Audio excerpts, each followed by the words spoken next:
உலகின் முடிவு வரை நம்மோடு இருப்பேன் என்று வாக்கருளின ஆண்டவராகிய இயேசு கிறிஸ்துவின் இனிய பெயரில் உங்கள் அனைவருக்கும் அன்பின் வாழ்த்துக்கள். ஜெபிப்போம். அண்ட சராசரங்களை ஆளுகை செய்து அனுதினமும் எங்களை அன்போடு வழி நடத்தி வருகின்ற எங்கள் அன்பின் ஆண்டவரே, புஸ்தக சுருளின் முத்திரைகளை உடைக்கின்ற பொழுது நிகழ்வனவற்றை ஆண்டவர் எங்களுக்கு கற்றுத்தருகின்றேன். இந்த நாளிலும் 6வது முத்திரையை திறந்த பொழுது நிகழ்ந்த அனைத்தையும் நாங்கள் ஒவ்வொன்றாக தியானித்து கொண்டிருக்கிற பொழுது நீர் எங்களோடு பேசும்படி வேண்டுகின்றோம். நீர் எங்களுக்கு வெளிப்படுத்துகின்றவற்றை கேட்டு அதனை உட்கொண்டு அதன்படி நடக்க எங்களுக்கு அருள் தாரும். இயேசு கிறிஸ்துவின் பெயரில் வேண்டுகிறோம் சுவாமி, ஆமேன். ஆட்டுக்குட்டி புஸ்தக சுருளின் ஒவ்வொரு முத்திரைகளையும் உடைக்கையில் நம்மை அச்சுறுத்தும் பல காட்சிகளை தொடர்ந்து நாம் தியானித்து வருகின்றோம்.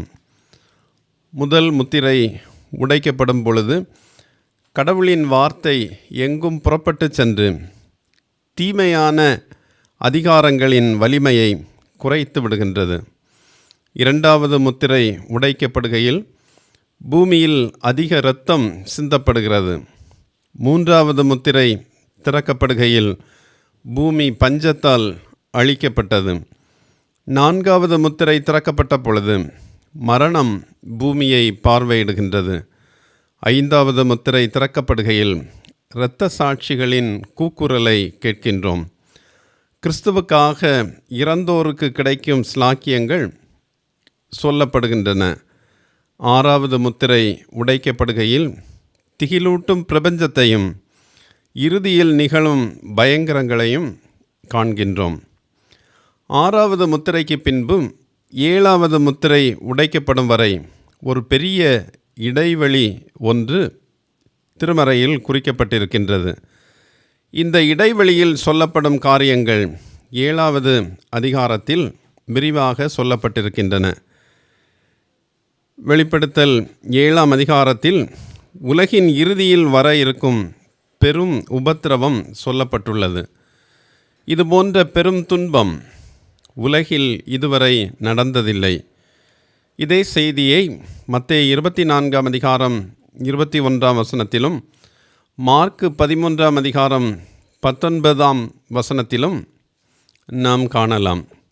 இதுவரை நடந்திராத துன்பம் நிகழும் என்று இங்கே குறிப்பிடப்பட்டிருக்கின்றது. ஒவ்வொரு தீய சக்திகளும் இறுதியாக செய்ய வேண்டிய தங்கள் பங்கினை நிறைவேற்ற காத்து கொண்டிருக்கின்றன.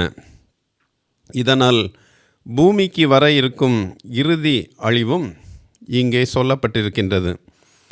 7ஆம் அதிகாரம் 1 முதல் 3 வரை உள்ள பகுதியில் இந்த இறுதி அழிவில் தங்கள் பங்கை நிறைவேற்ற காத்து கொண்டிருக்கின்ற வான தூதர்களையும் அவர்கள் வைத்திருக்கின்ற காற்றை குறித்தும் நாம் காண்கின்றோம். 6வது முத்திரை திறக்கப்பட்ட காட்சியின் இறுதியில் யார் நிலை நிற்கக்கூடும் என்ற கேள்வி எழுப்பப்படுகின்றது. அதற்கு பதிலாக 7ஆம் அதிகாரம் 3ஆம் வசனத்தில் சொல்லப்பட்டுள்ள காட்சியில் கடவுளின் ஊழியக்காரர் பாதுகாக்கப்படுவதாக நம்பிக்கையும் உறுதியும் தரப்பட்டிருக்கின்றது.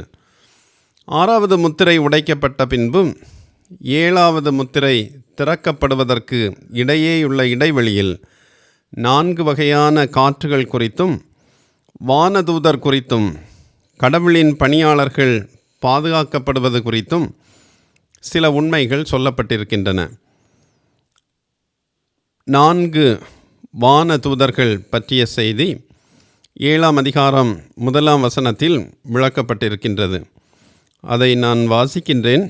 இவைகளுக்கு பின்பு பூமியின் 4 திசைகளிலும் 4 தூதர்கள் நின்று பூமியின் மேலாவது சமுத்திரத்தின் மேலாவது ஒரு மரத்தின் மேலாவது காற்று அடியாதபடிக்கு பூமியின் 4 காற்றுகளையும் பிடித்திருக்க கண்டேன். 4 என்கின்ற எண் பூமியின் 4 எல்லைகளையும் 4 வகை காற்றுகளையும் சுட்டிக்காட்டுகின்றது. பூமியின் 4 மூலைகளிலும் 4 வானதூதர்கள் 4 காற்றுகளையும் பிடித்து கொண்டிருப்பது வர இருக்கின்ற உலகளாவிய துன்பத்தை குறிப்பிடுகின்றது. 4 வானதூதரும் உலகம் முழுவதற்கும் முக்கியத்துவம் வாய்ந்தவர்கள். அவர்கள் கைகளில் வைத்திருக்கும் 4 காற்றுகளும் உலகில் வர இருக்கும் நியாய தீர்ப்புகளை சொல்லுகின்றன. 7ஆம் அதிகாரம் 2, 3 வசனங்களில் பூமிக்கும் கடலுக்கும் தீங்கு விளைவிக்கும் ஆற்றல் 4 தேவதூதர்களுக்கும் வழங்கப்பட்டிருப்பதாக சொல்லப்பட்டிருக்கின்றது. பூமி ஒரு சதுர தட்டையான பூமி. அதன் 4 மூலைகளிலும் 4 தேவதூதர்கள் அழிவின் காற்று வீசுவதற்காக காத்திருக்கிறார்கள். பூமியின் 4 மூலைகளிலிருந்தும் யூதாவில் வெளியேற்றப்பட்டவர்களை ஒன்று சேர்ப்பதை பற்றி ஏசாயா 11ஆம் அதிகாரம் 12ஆம் வசனத்தில் கூறப்பட்டிருக்கின்றது. பூமியின் 4 மூலைகளிலும் இருந்து வரும் முடிவை குறித்து எசேக்கியேல் 7ஆம் அதிகாரம் 2ஆம் வசனத்திலும் கூறப்பட்டிருக்கின்றது.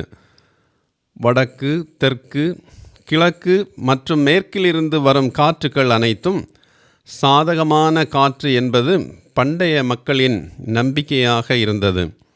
ஆனால் பூமியில் குறுக்காக வீசிய காற்றுகள் தீங்கு விளைவிக்கின்றவை என்று அவர்கள் நம்பினர். எனவே பூமியின் மூலைகளில் தேவதூதர் குறுக்காக வீசும் காற்றை கட்டவிழ்த்து விடுவதற்காக தயாராக இங்கே இருக்கின்றனர். இயற்கையின் அனைத்து ஆற்றல்களும் வானதூதரின் பொறுப்பில் இருப்பதாக பொதுவாக மக்கள் நம்பினர். வெளிப்படுத்தல் 14ஆம் அதிகாரம் 18ஆம் வசனத்தில் நெருப்பின் தூதன் பற்றியும் 16ஆம் அதிகாரம் 5ஆம் வசனத்தில் தண்ணீரின் தூதன் பற்றியும் சொல்லப்பட்டிருக்கின்றது. காற்றுகளை கடவுளின் ஊழியர்களாகவும் அல்லது முகவர்களாகவும் குறிப்பிடுவது பழைய ஏற்பாட்டின் சுவராசியமான அல்லது அழகிய கருத்துக்களில் ஒன்று என்று நாம் கூறலாம். தென்கிழக்கில் இருந்து வீசிய சூறாவளி காற்று அனைத்து தாவரங்களையும் வாட்டி அழித்தது என்றும், சூறாவளியிலும் புயலிலும் கடவுள் வழி நடத்துகிறார் என்றும் நாகும் 1ஆம் அதிகாரம் 3ஆம் வசனத்தில் இறைவாக்கு உரைக்கின்றார். கர்த்தர் தெற்கின் சூறாவளிகளுடன் செல்கிறார் என சகரியா 9ஆம் அதிகாரம் 4ஆம் வசனத்தில் கூறப்பட்டிருக்கின்றது. மேலும் எரேமியா 4:13 காற்றுகள் கடவுளின் இரதங்கள் என்றும், ஏசாயா 66ஆம் அதிகாரம் 15ஆம் வசனத்தில் கடவுள் சூறாவளியைப் போல் தம் இரதங்களுடன் வருகிறார் என்றும், யோபு 37ஆம் அதிகாரம் 9 முதல் 10 வரை உள்ள வசனங்களில் காற்று கடவுளின் சுவாசம் என்றும், 1 ராஜாக்கள் 19ஆம் அதிகாரம் 11ஆம் வசனத்தில் காற்று மலைகளை பிளக்கிறது என்றும், ஏசாயா 40:7ஆம் வசனத்திலும் 40ஆம் அதிகாரம் 24ஆம் வசனத்திலும் காற்று புல்லை வாட்டுகிறது என்றும், நாகும் 1ஆம் அதிகாரம் 4ஆம் வசனத்திலும் 18ஆம் சங்கீதம் 15ஆம் வசனத்திலும் ஓடை, நதி மற்றும் கடலை காற்று உலரச் செய்கிறது என்றும் குறிப்பிடப்பட்டிருக்கின்றது. இறுதி நாட்களுக்கு முன் வர இருக்கின்ற பயங்கரங்களில் ஒன்று புயல் காற்று என்பதை திருமறை கூறுகின்றது. கடவுள் தமது சத்துருக்களை காற்றுக்கு முன்பாக புழுதியாக அழிப்பார் என 83ஆம் சங்கீதம் 13ஆம் வசனத்திலும், கடவுளின் நாள் சூறாவளியின் நாளாக இருக்கும் என ஆமோஸ் 1ஆம் அதிகாரம் 14ஆம் வசனத்திலும், கர்த்தருடைய சூறாவளி அதன் சீற்றத்தில் புறப்பட்டு துன்மார்க்கரின் தலையில் விழுகிறது என எரேமியா 23ஆம் அதிகாரம் 19ஆம் வசனத்திலும், எரேமியா 30ஆம் அதிகாரம் 23ஆம் வசனங்களிலும், கர்த்தருடைய காற்று சிரோக்கோ வனாந்தரத்திலிருந்து வந்து நிலத்தின் வளத்தை அழித்துவிடும் என ஓசியா 13ஆம் அதிகாரம் 15ஆம் வசனத்திலும், தேவன் தம்முடைய 4 காற்றுகளையும் ஏலாமின் மேல் அனுப்பி மக்களை சிதறடிப்பார் என எரேமியா 49 அதிகாரம் 36 வசனத்திலும் சொல்லப்பட்டுள்ளது. 4 வானதூதரும் பூமியின் 4 மூலைகளிலும் நின்று பூமியின் 4 காற்றுகளையும் தங்கள் கைகளில் பிடித்து கொள்கின்றார்கள்.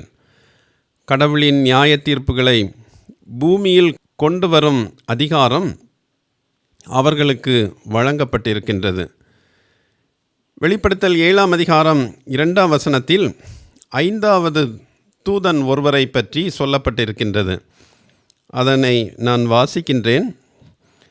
ஜீவனுள்ள தேவனுடைய முத்திரை கோலையுடைய வேறொரு தூதன் சூரியன் உதிக்கும் திசையிலிருந்து ஏறி வர கண்டேன். 5வது தூதரை பற்றி 2 காரியங்கள் இங்கு சொல்லப்பட்டுள்ளன. ஒன்று, அவர் கிழக்கிலிருந்து சூரியன் உதிக்கும் திசையிலிருந்து ஏறி வருகின்றார். கிழக்கிலிருந்து தான் சூரியன் பூமிக்கு மிக அதிக வாழ்வு அளிக்கும் ஒளி போன்றவற்றை கொண்டு வருகின்றது. மத்தேயு 2 அதிகாரம் 2 வசனத்தில் இயேசுவை காண வரும் ஞானியர் கிழக்கில் அவருடைய நட்சத்திரத்தை கண்டோம் என்கின்றார்கள். எனவே கிழக்கிலிருந்து வரும் தூதன் நன்மை தருகிறவர், பாதுகாக்கிறவர் என நாம் புரிந்து கொள்ளலாம். இரண்டாவதாக, இவ்வாறு வருகின்ற தூதன் வாழும் கடவுளின் முத்திரையை கொண்டிருக்கின்றார் என்று 2ஆம் வசனத்திலே நாம் படிக்க கேட்டோம். ஜீவனுள்ள கடவுள் அல்லது வாழும் கடவுள் என்பது பொருள் செறிந்த ஒரு சொற்றொடர். அது சில ஆழமான உண்மைகளை நமக்கு கற்றுத்தருகின்றது. ஒன்று, புறஜாதிகளின் இறந்த கடவுளருக்கு அல்லது கைகளால் செய்யப்பட்ட கடவுளருக்கு அல்லது சிலைகளுக்கு மாற்றான வாழும் அல்லது உயிரோடு இருக்கும் கடவுள் என்று நாம் புரிந்து கொள்ளலாம். ஏசாயா 44 அதிகாரம் 9 முதல் 17 வரை உள்ள வசனங்களில் இதை விளக்கமாக நாம் படிக்கலாம். இரண்டாவது, கடவுள் உயிரோடு இருக்கிறார், நம்முடன் இருக்கிறார் என்பது நமக்கு உற்சாகமூட்டுவதாய், நம்பிக்கை தருவதாய் அமைந்திருக்கின்றது. யோசுவா 3 அதிகாரம் 10 வசனத்தில் உயிருள்ள கடவுள் எவ்விதம் நம்மை ஊக்கப்படுத்துகின்றார் என விளக்கப்பட்டிருக்கின்றது. மூன்றாவதாக, உயிருள்ள கடவுளில் மட்டுமே மனிதன் திருப்தி காணுகின்றான் அல்லது சாட்டிஸ்ஃபேக்ஷன் என்பதை அவன் அடைகிறான். வேறு எந்த விதத்திலும் மனிதனால் திருப்தி பெறவே முடியாது.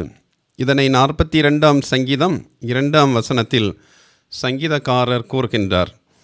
நான்காவதாக, திருமறையின் எழுத்தாளர்கள் வாழும் கடவுளை அறிந்து கொள்வதால் கிடைக்கும் பாக்கியங்களை திருமறை முழுவதும் விளக்கி இருக்கின்றார்கள். ஐந்தாவது, வாழும் கடவுள் அல்லது ஜீவனுள்ள தேவன் நம்மோடு இருந்தால் எந்த அச்சுறுத்தல்களை கண்டும் நாம் கலங்க வேண்டியதில்லை என்பதை வலிமை கொண்ட அசீரியாவுக்கு முன்னே அஞ்சாமல் நிற்கும் சிறிய நாடாகிய யூதாவின் அனுபவத்திலிருந்து நாம் காணலாம். 2 ராஜாக்கள் 18ஆம் அதிகாரம் 17 முதல் 37 வரை உள்ள பகுதியில் இதனை நாம் அறிந்து கொள்ளலாம். 5வது தூதர் 4 தூதரிடமும் ஒரு முக்கியமான செய்தியை பகிர்கிறார். அது என்னவெனில் 2ஆம் 3ஆம் வசனங்களை பாருங்கள். ஜீவனுள்ள தேவனுடைய முத்திரை கோலை உடைய வேறொரு தூதன் சூரியன் உதிக்கும் திசையிலிருந்து ஏறி வர கண்டேன். அவன் பூமியையும் சமுத்திரத்தையும் சேதப்படுத்துவதற்கு அதிகாரம் பெற்ற அந்த 4 தூதரையும் நோக்கி, நாம் நமது தேவனுடைய ஊழியக்காரரின் நெற்றிகளில் முத்திரை போட்டு தீர்மளவும் பூமியையும் சமுத்திரத்தையும் மரங்களையும் சேதப்படுத்தாதிருங்கள் என்று மகா சத்தமிட்டு கூப்பிட்டான். கடவுளின் ஊழியக்காரர்களை முத்திரையிடுவது பற்றி ஏற்கனவே தோன்றிய தூதர்களோடு அவர் கட்டளை கொடுக்கின்றார். கடவுளின் பணியாளர்கள் அல்லது விசுவாசிகளுக்கு முத்திரையிடப்பட்டு முடியும் வரை காற்றை கட்டுப்படுத்தும்படி அவர் கட்டளை கொடுக்கிறார். யூத ரபிகளின் நூலாகிய ஏனோக்கில் நோவா பேழையை கட்டும் வரை தண்ணீரை கட்டுக்குள் வைத்திருக்கும்படி தண்ணீரின் தூதர்கள் கட்டளை இட்டதாக ஏனோக்கு 66 அதிகாரம் 1, 2 வாக்கியங்களில் சொல்லப்பட்டிருக்கின்றது. பாபிலோனியர்களால் எருசலேம் சூறையாடப்பட்ட பொழுது எருசலேம் ஆலயத்தின் புனித பாத்திரங்கள் மறைத்து பாதுகாக்கப்படும் வரை தீப்பந்தங்களுடன் தூதர்கள் பாதுகாத்து நின்றதாக மற்றொரு யூத நூலான 2 பாரூக் 6 அதிகாரம் 4 வாக்கியம் கூறுகின்றது. ஆண்டவரின் பிள்ளைகளாக வாழும் பொழுது துன்பங்களை கண்டோ, இயற்கையின் சீற்றங்களை கண்டோ, அல்லது இறுதி நாளில் நிகழ இருக்கும் பயங்கரங்களை குறித்தோ நாம் அஞ்ச வேண்டியதில்லை. ஏனெனில் அவரது பாதுகாப்பு அவரது பிள்ளைகளுக்கு உண்டு என்பதை இங்கே நாம் அறிகின்றோம்.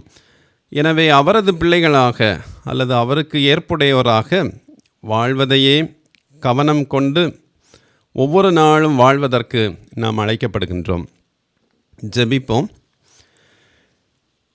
இறுதி நாள் விரைவில் வர இருக்கின்றது என்பதை தம்முடைய காட்சியின் ஊடாக எங்களுக்கு வெளிப்படுத்துகின்ற அன்பின் ஆண்டவரே, இறுதி நாளில் தீய வாழ்க்கை வாழ்கின்றவர்கள் நியாய தீர்ப்புக்கு உட்பட்டு பல்வேறு இன்னல்களை அனுபவிக்க வேண்டும் என்பதை நீர் எங்களுக்கு அவ்வப்போது வெளிப்படுத்துகின்றேன். ஆயினும் எத்தகைய துன்பங்கள் நேர்வதாக இருப்பினும் உம்முடைய மக்களாக, உமது பணியாளர்களாக, உமது விசுவாசிகளாக வாழ்கின்ற பொழுது நீர் அவர்களை பாதுகாக்கின்றேன். அவர்களுடைய நெற்றியில் முத்திரை இடும் வரை அவர்களை சேதப்படுத்தாமல் இருக்கும்படி நீர் உமது தூதர்களுக்கு கட்டளையிடுகின்றேன். இந்த நல்ல பாக்கியங்களை உணர்ந்து உமக்கு உரியவர்களாக வாழ்வதற்கு ஆண்டவர் எங்களுக்கு உதவி செய்ய வேண்டும் என்று இயேசு கிறிஸ்துவின் பெயரில் கேட்கிறோம் சுவாமி. ஆமேன்.